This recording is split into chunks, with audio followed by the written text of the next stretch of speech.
નમસ્કાર ખેડૂત ભાઈઓ. ખેડૂત વાણી ચેનલમાં આપ સૌનું હાર્દિક સ્વાગત છે. આજે આપણે વાત કરવાના છીએ ફાર્મર આઈડી બાબતે. સરકાર દ્વારા હાલમાં જ ખેડૂતો માટે ફાર્મર આઈડી સ્કીમ લઈને આવી છે. તો ફાર્મર આઈડી ખેડૂતોને કેવી રીતે મદદરૂપ થશે તેની તદ્દન માહિતી આપણે આ વિડીયોમાં બતાવવામાં આવી છે. એ પહેલાં વિડીયોને લાઈક કરજો, શેર કરજો અને સબસ્ક્રાઈબ કરવાનું ના ભૂલતા, કેમ કે આગળના વિડીયોમાં ફાર્મર આઈડી રજિસ્ટ્રેશન આપણે કેવી રીતે કરવું તેની તમામ માહિતી આપણે બતાવવામાં આવવાની છે.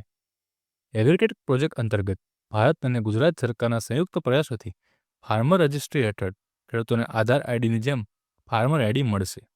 રાજ્યમાં તારીખ 15 ઓક્ટોબર 2024થી ખેડૂત નોંધણી શરૂ છે. પીએમ કિસાન યોજના તળે આગામી ડિસેમ્બરના હપ્તા માટે ભારત સરકાર દ્વારા ખેડૂત આઈડીની નોંધણી ફરજિયાત કરવામાં આવી છે.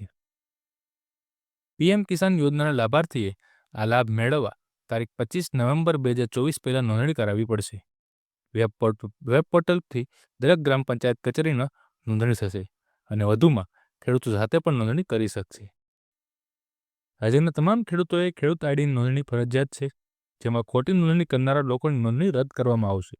ફાર્મર રજિસ્ટ્રી હેઠળ ખેડૂતોને આંગળીના ટેરવે ખેતીવાડીલક્ષી તમામ ધિરાણ સંબંધી લાભ સરળતાથી મળવાના છે.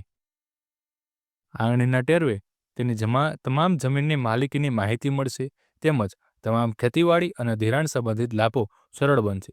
જો ખોટી નોંધણી હશે તો તેને રદ કરવામાં પણ આવશે.